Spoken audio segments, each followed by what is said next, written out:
welcome to the GWL Voices and WPL event for Generation Equality Forum, how a strong multilateral system is fundamental to achieving gender equality. On today's panel, we have an incredible lineup of incredible women who are going to be sharing their experiences with you. So I will just do the facilitation. My name is Fatima Zaman. I'm an advocate at the Kofi Annan Foundation, and I am very, very happy to be moderating today's conversation. I'll do a quick round of introduction as to who we have with us today. When I call upon the speakers, feel free to wave or unmute to say hello. We have Susana Malcorra, Dean of the IE School of Public and Global Affairs. Welcome, Susana. We have Irina Bokova, former Director General of UNESCO. Hello, Irina. Next up, we have the brilliant Noeleen Heyzer, first Executive Director of UNIFEM from the South. And finally, penultimately, we have Ms. Margot Wallstorm, former Minister for Foreign Affairs in Sweden. Welcome, Margot. And last, but certainly not least, we have Jewel H. Taylor, WPL Girl 2, Leader, Patron for Africa, Vice President and President of the Senate, Liberia, and WPL Board Member. Wow, that's a lot of accolades in one sentence. Brilliant. Welcome, each and every one of you. And to all our participants, feel free to drop questions in the chat or ping a message and we'll get onto your questions. The way the event will flow is we'll have an interactive conversation with a few questions. Speakers, I encourage you to be brief and concise, but to also sort of bounce off one another. So without further ado, I'll hand over to Ms. Taylor for a brief introduction and presentation on WPL, and then we'll go straight into questions. Thank you very much. You're welcome. Thank you so much for having me this morning or afternoon, depending on where you guys are. I'm a member of the Women Political Leaders Forum, also a new patron for the Girl to Leader Initiative Africa that is supposed to provide a platform where we encourage the second-tier generation of young women to get involved in politics and leadership at different levels. The WPL has provided opportunities for more than 12,000 women across the world to stand up, step up, be involved, participate in I call it a revolution that we're involved in as women leaders across the globe. COVID has changed our world completely. We're unable to meet and interact as we should, but thanks to the virtual meetings, we can meet from wherever we are around the world. We've created the new Reykjavik manual that creates a toolkit for how to build actions, inputs, and designed end results of the work that we do. And I'm really excited to be here this afternoon. I look forward to a robust engagement. Whenever we meet, we each learn, we each grow, we each inspire one another. And these meetings are so very important. Thank you again this afternoon. Thank you, Ms. Taylor. I couldn't agree more. Through the virtue of digital platforms, it feels like everybody on this call is my digital neighbor. I'd like to ask Susan at this point to talk a little bit about GWL, if you may. Thank you very much, Fatima and Jewel. It has been great to see you, and we welcome you. It's great to have the opportunity to join forces between our GWL Voices and WPL. We are a group of women. We are 54, and we claim to have strong voices. That's why we call ourselves Voices for Change and Inclusion. We are all women who have been associated in one way or the other with the United Nations system or the multilateral system at large.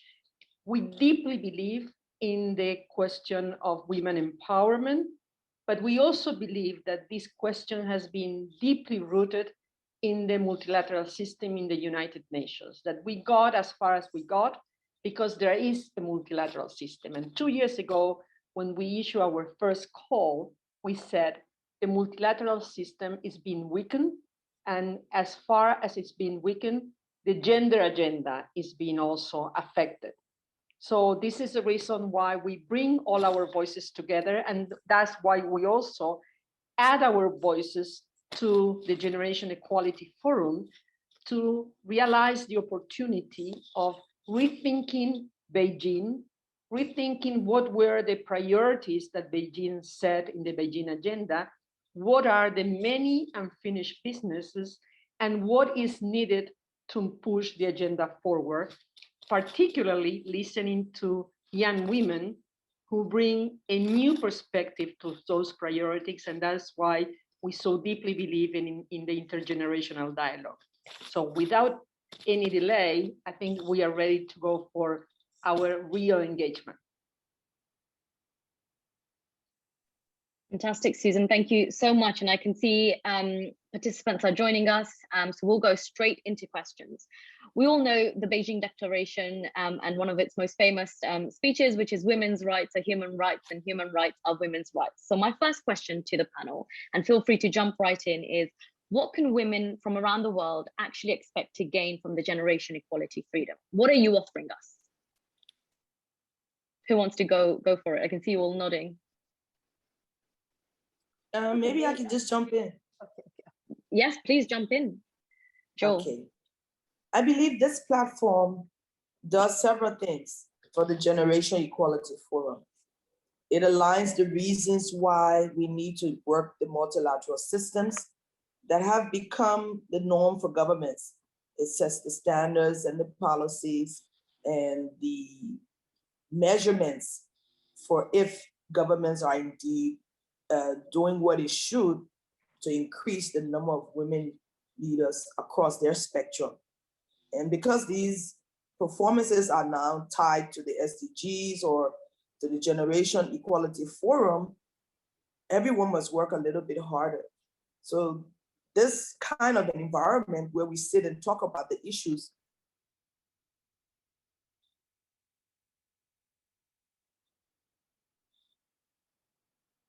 further highlight the experiences, our lessons learned, help push societies where more women leaders are encouraged to participate. And those who are actually on the platforms working in the different levels, whether you're a president or a prime minister or vice president or senator or representative of, or even working in the NGO sectors, that create all of these platforms that we all speak on, influence the norm. Our voices are loud, we're bold in the things that we talk about, and by our interactions and our engagements, we somehow hasten the new societies that we want to see, where gender equality, I hope I'll be alive to see gender equality become a norm and not the exception as it is in many countries. I am somehow a little bit positively jealous over what a country like Rwanda has managed to do and how they have managed to make it a way of life. Because in the end, that's what we want. So it doesn't matter whether you're male or female. What matters is that once we have equal access, equal opportunities, equal space, and we're allowed to come and operate into that space, it makes the world more equitable at all levels. But of course, there are many countries still struggling with the ideas of women in higher echelons of governments, higher echelons of space of corporations. And we should be providing support as the woman is looked at. She's a support arm. And we should always be providing support. But when we stand up and say, hey, I have my own ideas, I have my own innovation, I have my strength, I have 50% of the access that women can bring to the table, then it becomes a whole new argument. So I believe what we bring to the table again is to encourage the younger ones.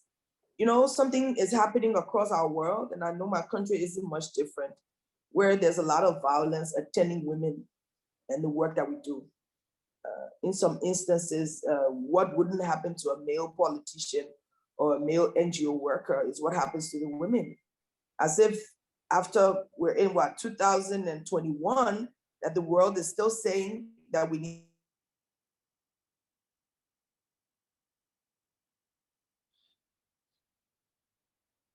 to remain in the other room. Like one of our presidents said, the women should be in the other room.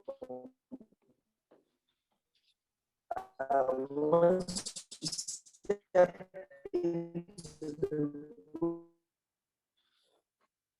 where the decisions are being taken, then it's a different. On the younger women, that this is not much negative things happening and they don't want to get involved. But the fact is, in no time. So we're hoping that all of these different engagements that we get involved in encourage the next generation to say, hey, there's a woman there who's done this, she succeeded. And if I want to get into that space, I too can succeed. Keeping in mind that it is a walk, a long walk, a difficult walk, a walk that has a lot of challenges. But if we keep pushing, eventually the glass ceiling will be broken all over the world. And I hope I'll be alive to see that happen. Thank you so much, Jewel. If I may say so for those jewels, what I took from that is, you know, it's about having role models, women such as yourselves, to pave the way for the next generation to be empowered and to feel truly that they have a stake in their futures. And related to that, if I could turn to Margot as someone who pioneered what I call feminist foreign policy and bringing women from, you know, into the political spaces, might I ask, how can we shape a COVID-19 recovery that not only includes a gender lens, but that also means that women who are underrepresented in parliaments and, you know, institutions, how can we make sure that as part of our COVID-19 recovery, we are making sure that we're capturing these lost women from and bringing them into our institutions? Thank you very much, and thank you for inviting me to participate. It's very important, and it's such a pleasure to be with all of you wise panelists from around the world. And I've been thinking a little bit about the bigger picture, because we think of the pandemic as a global, historically unique and common experience. And in a way it is. And at the same time, it has really demonstrated to all of us and revealed the inequalities, the discrimination, and the way also women and men are affected differently. And that also must steer how we design recovery actions, because we know that poverty, for example, will now look much more, but poverty is spreading again and making this worse. We know that women are more the sort of fallout effects are worse to women, because they are often at the front lines of this pandemic as nurses and carers and what have you. And also that what we share around the world is that violence against women has increased almost everywhere. And this is, of course, totally unacceptable. And I think that what we have to do, and we can listen to somebody like Kristalina Georgieva at the IMF, because she says, well, you have to reform your tax systems, you have to put more money in the hands of women, you have to invest in people, and you have to make sure that there is access to finance also for women and for their projects, which is, of course, absolutely correct. We have to make sure that the recovery packages are also designed with the help of women or with the inclusion of women, and that we put the gender lenses on. And I've always said also in explaining feminist foreign policy that there are those 3 R's that we have to ensure, you know, that women can enjoy the same legal and human rights as men, that they are represented, and also that there are resources enough so that we can recover and we can do it in a more equal and gender equal way. And may I also, if we broaden our view even more, we can say that we see that we live in perilous times, and how serious this is, because there is at the same time a backslide for democracy.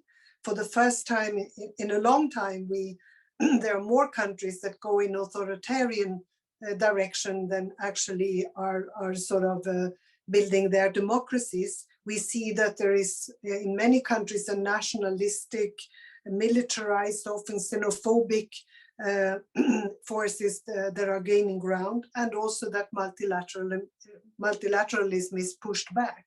And I think women overall realize that we need multilateralism, we need democracy, because gender equality is an element of democracy. So we will be the ones who defend this also at these difficult times that we are in at the moment. And I think to go back to what you have said, you know, it's really about solidarity, that we also, women all over the world, recognize each other, acknowledge each other, listen to each other, and show solidarity. So that's what I'm hoping will come out of this.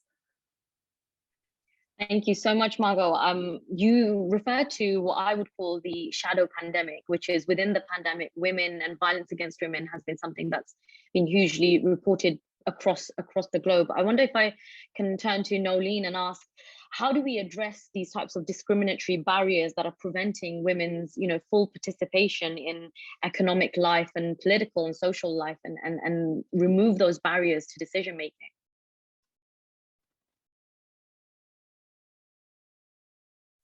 Okay. Can you hear me now?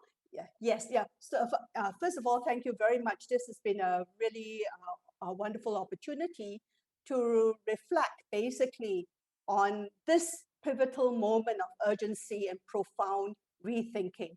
And there's so much that we can learn based on how women use the values of the United Nations as well as the multilateral system very effectively to prepare for the Beijing platform for action. I myself was very much involved with that, including with the follow-up.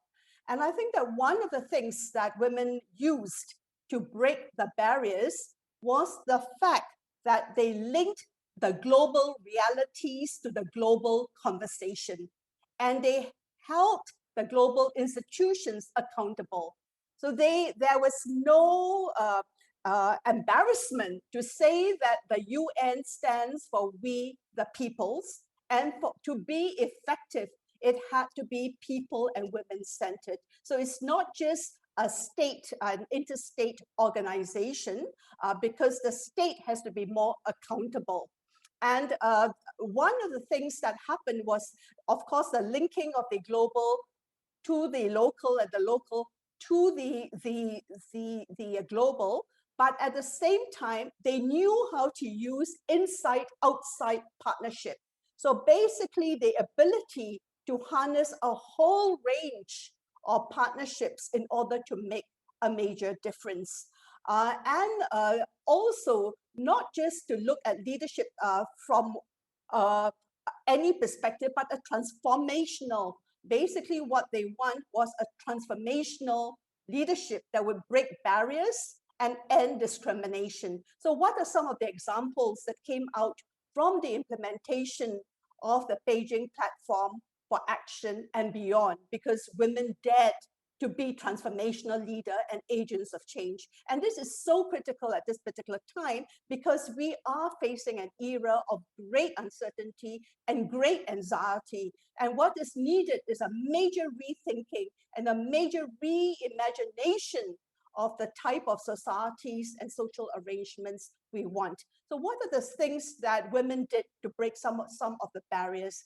I think the first thing they actually did was to break the silence around violence against women and to hold the state accountable. So it's not women responsible for women, but it was state accountability for ending the type and range of violence against women.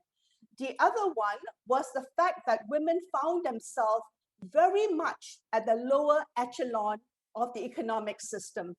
And the whole articulation was that if you want smart economics, invest in women's economic power.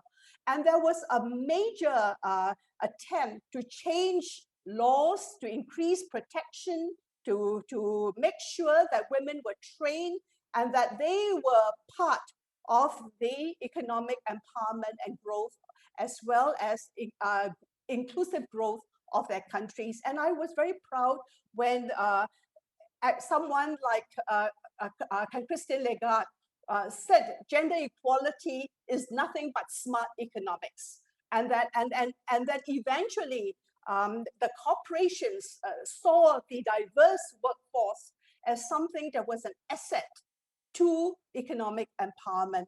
But beyond that, I think women were not afraid to take on the male bastion of peace and security. And I remembered how that issue was so much at the forefront. And we were able to bring the realities of women from the ground all the way up to the Security Council and change the mindset of the Security Council to move away from military security as security to human security, and to look at the 4 pillars that needed to be implemented.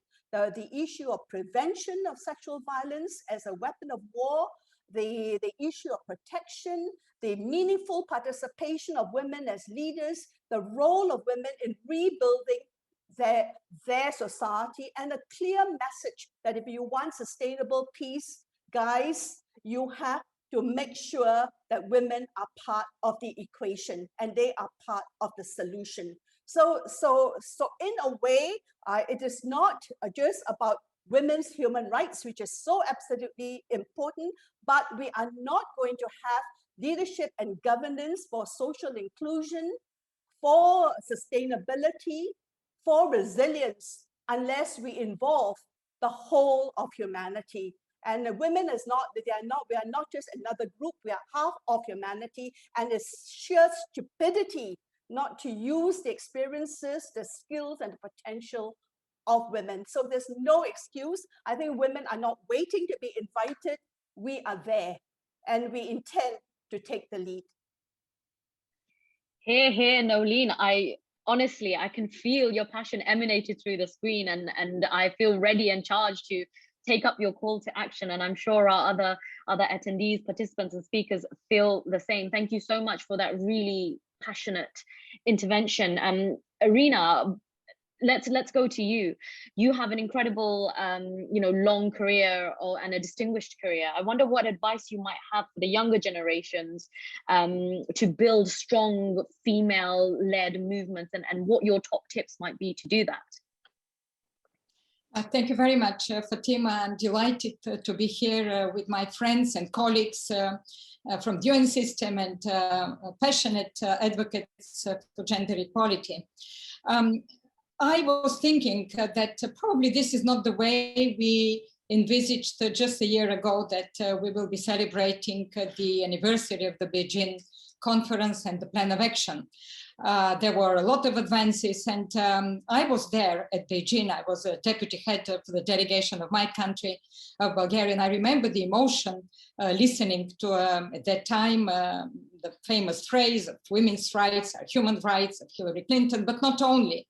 And the huge, I would say, energy that was coming from the NGO forum, the biggest actually NGO forum at that time on women. And then with years, we have seen a lot of advancement. And even when last year we were preparing for this important anniversary and also for the 5th anniversary of the Agenda 2030 of the United Nations, we were moving, the world was moving very strongly into closing the poverty gap, into the gender gap in some of the issues. And I think we had a clear roadmap, including what Noeleen said about women, peace and security, with the violence against women. On all fronts, we were moving ahead. And then, of course, COVID came. And as Margot just said, the impact of the crisis is never gender neutral. And I believe COVID is not an exception to this. And now we see all the impact of what is happening to women. There are setbacks in any of the 17 Sustainable Development Goals, or those who really affect women. So I believe this generational forum is extremely important on one side in order to encourage young women to follow this path of sustainability and to follow what is envisaged into the Agenda 2030, but at the same time to revisit this agenda, any of its goals, through the gender lens. I think this is very important in order to know where we stand. And from that point of view, there are definitely two main areas of activity, of responsibility, which are probably the critical for our discussion. Of course, there are health and education, because we know what is the impact of COVID on health, on women's health. And in both, I would say that it's a crisis within a crisis, because we knew that there were crises even before that. And I think it's natural that I'm very much interested in the area of education with my previous experience at UNESCO. And I think here the situation is indeed alarming. It's alarming for both boys and girls. But in terms of where girls stand, dropout figures are really extremely alarming. And also poverty, increase of poverty. And we know that out of the almost 40 million girls that have left school, the majority of them, if not all of them, will not go back. So we have to really start in some instances from scratch. We have to look at how to support these girls in order to move on. The second issue that I want to share with you, and particularly for young women, I think it's very important. We should not lose sight of the fact that with the COVID and also with the overcoming of this pandemic and all our ambitions to build back better, there are a lot of shortcuts. We speak about new technologies, we speak about how digital has entered all these areas. We speak also about green economies, about sustainable economies, how we move forward our societies. And this is where I also am afraid that women and young women are lagging behind, because we know that in all the new technologies, in cloud computing, in artificial intelligence, the percentage of women is extremely low. It's sometimes 20% or even lower from that. It means that we have to really put an emphasis on STEM education. We have to encourage women to go into this type of education, because the new skills that are needed for the new economy have to be shared also, and women have to embrace them, and young women also have to be there. I think we all, in this generation of forum, we should not let also reproducing inequalities and prejudices and stereotypes within these new technologies and artificial intelligence, because there are a number of studies. UNESCO did a study, very interesting. The World Economic Forum is doing very interesting studies, that if we don't take precaution now, if we don't put an emphasis on this, these stereotypes will be reproduced in artificial intelligence, in our lexicon, speaking with the women's voice, or in some of the others. So young women should be extremely careful. Now is the dividing line moving into the new digital economy, so this does not happen. I will stop here. Irina, thank you so much. You've touched on the generational issue, that it doesn't just start with women, but progress must start with young women and girls. And actually, we've had a question from one of our participants from the audience, Fiona Gandiwa Magaya. And the question is, countries have not been forthcoming in economic empowerment of women. What can we do as women's movements to ensure economic empowerment of women, especially most women in the informal sectors who need support to grow their businesses? And I think I'm going to look at Susana for this, just because GWL has been so good at growing and supporting a network of women. Over to you. Thank you, Fatima. And I would like to start with a phrase that is very well known from Simone de Beauvoir. Simone de Beauvoir said, "Never forget that a political, economical, or religious crisis will be enough to cast doubt on women's rights. These rights will never be vested. You have to stay vigilant your whole life." And I think in the way that she always said things so beautifully, that describes exactly how we must maintain our vigilance, because there is nothing that is granted here. We need to fight day in and day out. And the question comes very, very pertinent to this message from Simone de Beauvoir, but also it's a pertinent question because as we were talking earlier about what to do to build back better after the crisis, we must ensure that everything that is done, all the policies to enact whatever a stimulus package, whatever approach is made to re-energize the economy, is done through a gender lens. And there we do have a problem, because it's not always the case that gender-based figures are available. It's often not only that men take the decision, which is bad enough, but they take the decision based on information that doesn't have a gender a perspective that allows to really assess what will be the differentiated impact on decisions that are taken. So women empowerment is at the center, no question about it. And women have been, as it was said by my colleagues and friends, were particularly at a disadvantage during the COVID crisis. Women are most of the time in the informal sector. The informal sector has been absolutely affected in the whole world. Women are a lead micro and small enterprises most of the time. Micro and small enterprises are the ones who have been most affected by the crisis. Women do serve in the care sector, and the care sector has been very affected by the crisis. Not only women have lost their job opportunities, and there are parts of the world, and I can speak about Latin America in this case, that foresee that around between 25 and 30% of women will not go back to their jobs, so will lose their participation in the economy through their jobs.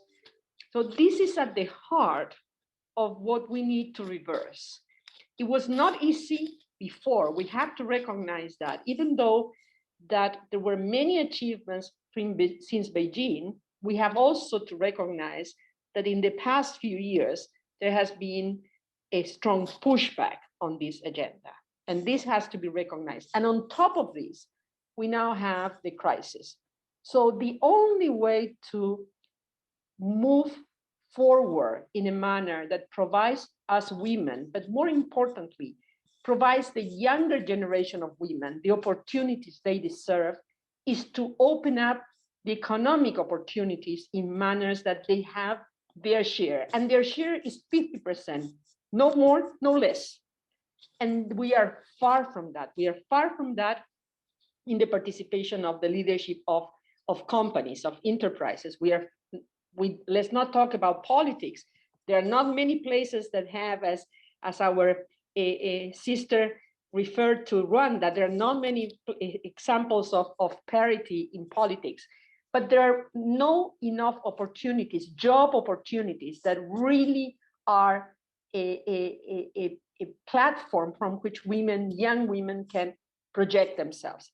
So this must be a must, and I will argue this should be one of the biggest asks coming out of the Generation Equality Forum, for women to be at the center on all recovery packages that are going to be implemented, to be at the center through the implementation of gender-based policies that are informed by gender-based data, which will then make a difference for all women, but particularly for younger ones.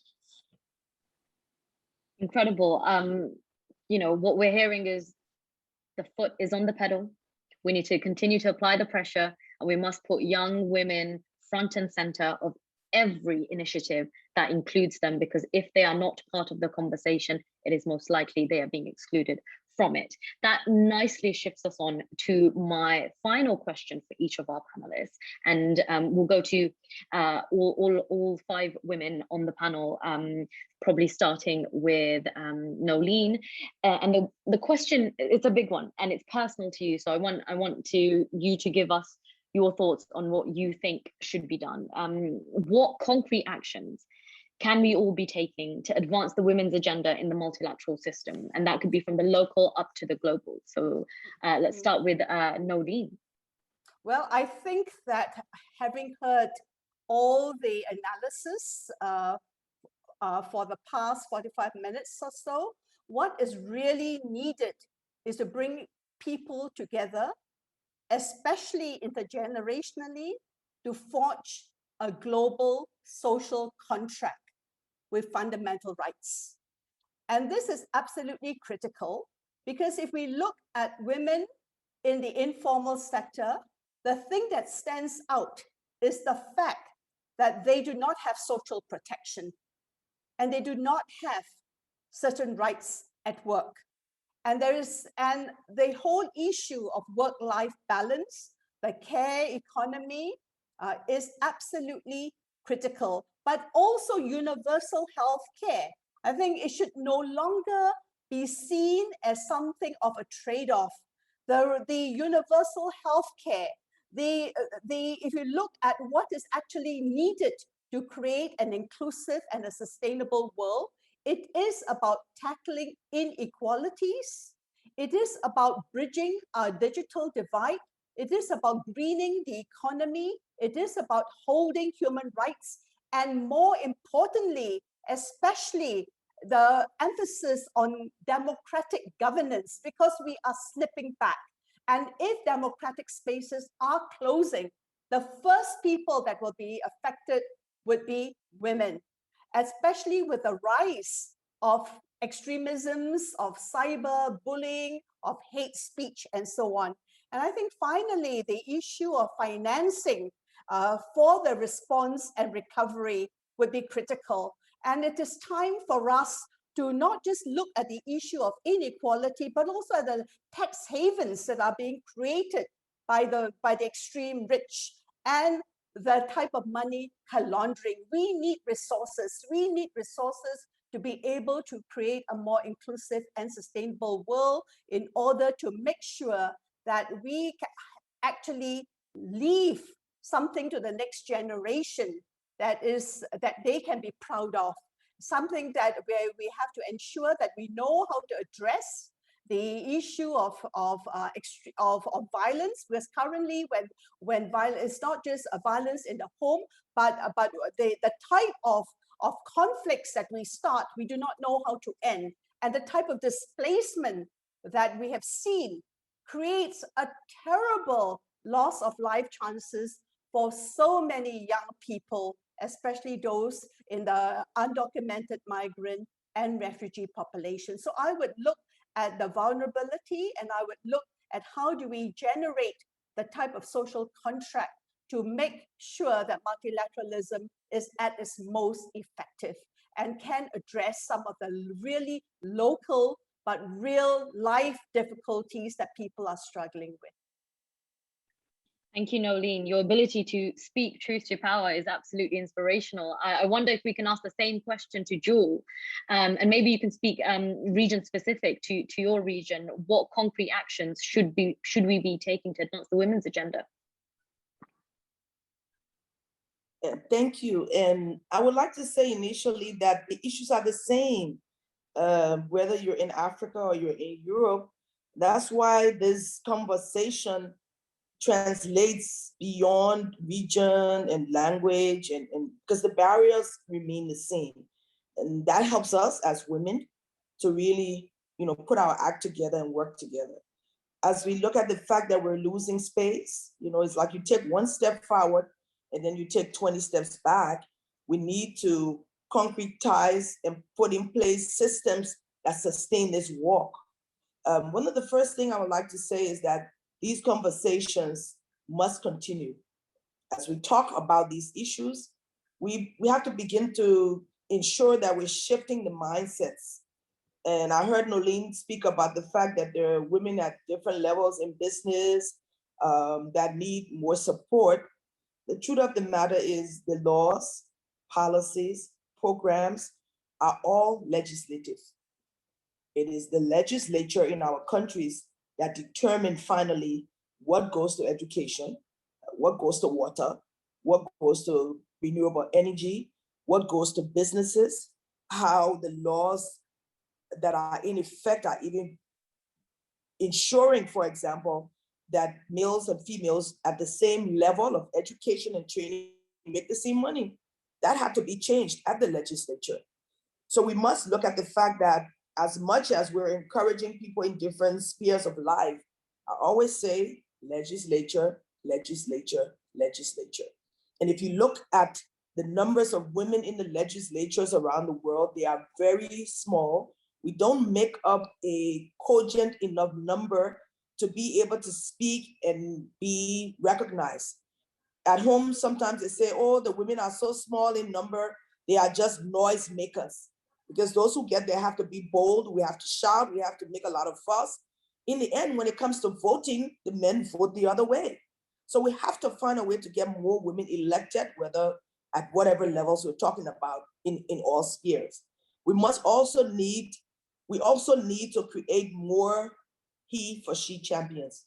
Not those that just stand on the stage and say, we're supporting women's rights, but those who actually help transform the laws of their countries, like President Paul Kagame and some of our other leaders who've been serious about it and ensure that there are laws that sustain this fight so that, you know, whenever he leaves the stage at one point or the other, you don't have a reversing of all of the things. He went so far as to put it in the constitution of his country. So 100 years from today, you know, except things change radically, that will be the standard. So he has sustained this fight.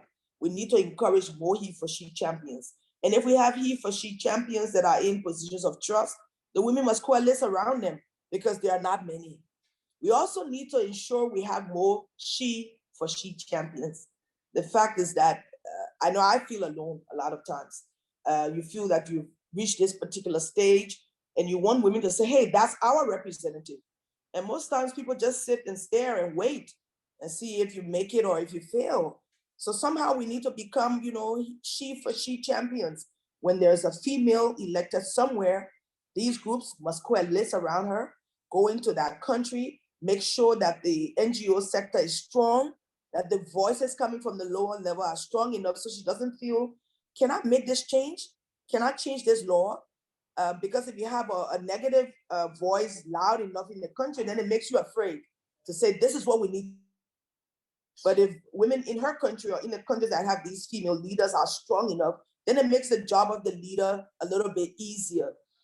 We need to maintain and create environments where women can put their innovation to work. Let's be real. I believe God gave us much more than the men have. We are multitask. You can do so many things at the same time as a woman. The men watch football and they don't want you to even say, hey, honey, are you hungry? They have to keep focused on one thing.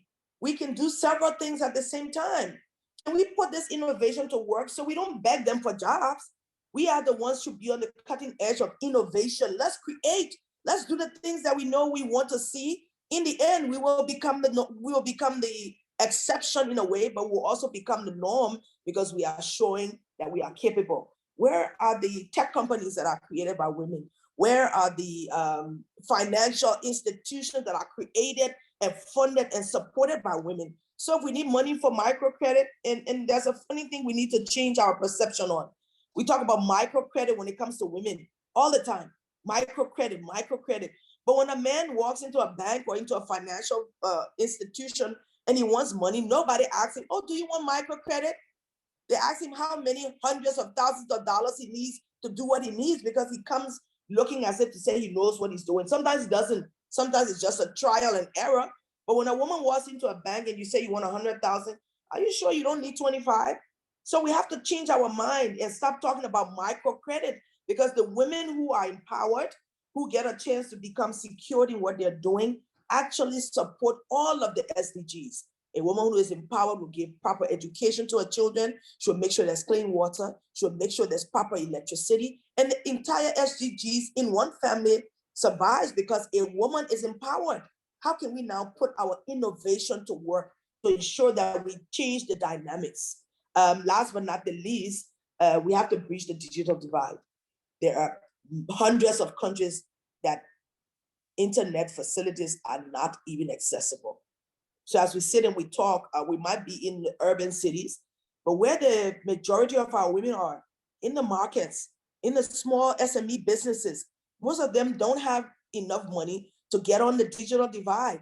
So they're managing, in their spheres, but how do you listen to a woman like Noeleen or all of our other speakers this afternoon who have brought so much wealth to the table? Sometimes it's just a simple idea that blows your mind and you're like, okay, this is what I've been doing too. So the digital divide has to be what we use now, especially in COVID. How do we ensure that our voices are louder on every single platform that makes a difference in the lives of people from the top and to the bottom? Because what we're trying to do is to raise the bottom up to a level where they are in charge of their lives and their destinies and the innovation and the creation that we want to see. We need to build these new communities, and it's possible by the whole new virtual platforms, but many people don't have access. So as we talk about the issues, how do we get the information? You know, when I was in school, it was the least common denominator.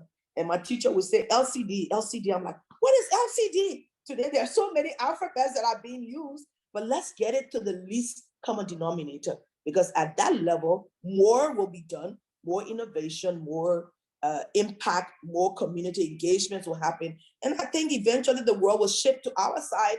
We don't have to keep begging them because we make up 50% of the world's population. Let's do this. I couldn't agree more, Joel. Thank you so much. We have to recognize this is a privileged conversation. Those of us with access to the internet have means to connect, but really we need to reach the hard to reach. And on that, I think I'll go to Irina very quickly. What is your top action that we can all take? And then we'll go to Susana and then Margot to play us out. Over to you. I would say that it's really a passionate discussion, and I can agree, of course, first with Noeleen when she said about the global contract. I think it's very important. And this is where I hope the world will go after this pandemic, because everybody is speaking about investing in health, creating universal healthcare, investing in education, investing in human security. And when we say investing in human security, it's investing in women. And everybody knows that this is the smart way to overcome this crisis. But as long as we are speaking also with young women, this intergenerational conversation, I would like to say something that Susana mentioned, and I think it's very important. Usually we say that, yes, we want to achieve a 20%, 30%, that we really want to bridge the gap. And I want to give an advice to young women to aim high.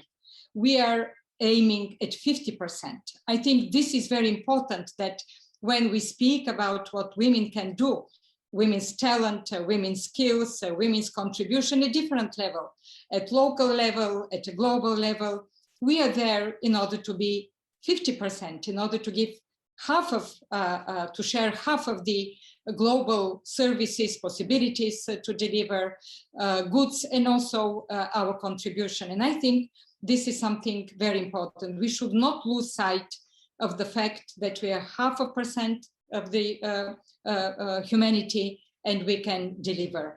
And just to pick up from the last, because I think it's an important point what Joel said, and I've been working a lot with this when I was at UNESCO, and now it's about the digital divide. And the digital divide, not just in the world, because we know that almost 3 billion people do not have access to internet. And now with everything going digital, it will be a huge problem for the recovery and an equal recovery, sustainable recovery, and also will exacerbate inequalities. But what is most alarming, even before this crisis, the gender digital divide has been increasing. And this is something that really has to be bridged with a very concrete action, very focused actions by government, by the private companies, by women themselves, by young women, who, as I said previously, should go into this sphere of economic activity, and should make a stronger push for the closure of the gender digital gap. Thank you, Irina. Susana, over to you. Thank you, Fatima. After listening to my friends and colleagues being so passionate on so many fronts, it's hard to add something, but let me give it a try. I believe that this is about power, and we need to talk about that. The reason why there is such a pushback, the reason why all the estimates indicate that it will take more than 100 years if things go like they are now to achieve parity, is because the ones who have power don't want to let it go. So we need to be clear. We represent half of the society of the world. Decisions must reflect the diversity of society, and the first diversity is the gender diversity. Decisions that really have an impact and make a difference and decide on the distribution of power. That's the reason why there is a coalition that is very unholy against women's empowerment, because they don't want to let go their share of power. So to all women, but particularly to younger women, do not fool yourselves. This is about your space in the world, the right you have to have your space and to hold to the power that space gives you. The opportunity to raise your voice on the issues you care, the opportunity to define and shape policies, as Jewel was mentioning, in the legislative, so that they represent you and what you need. There is no man, as much as they wish they could, that can really represent you fully. So go for it, fight for it, take all your energy to do it, because otherwise it will not be 100 years, it will be 200 years, because the law of gravity will not allow for us to have our share. So let's go for it. Margot, play us out, please. You made it almost a mission impossible to come after all of these rallying calls and speeches, but I belong to those who believe that the fate of women, and I would add children, and the fate of a nation goes hand in hand.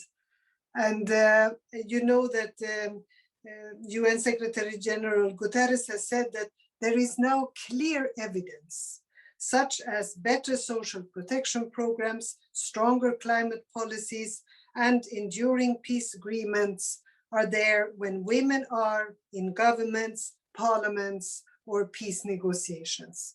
So we know this already, but I also want to say that nobody will do it for us. So we want to go immediately onto the streets and to the parliaments and everywhere after this particular session, or where we are, we need to make sure that we also follow through with proposals. And Susana is absolutely right also, that this, you have to understand sort of the dynamics, the underlying dynamics of this, because we see now how autocrats around the world, they start by reducing the space for women, reducing their sexual and reproductive health and rights, or making sure that the legislation is controlling what women do.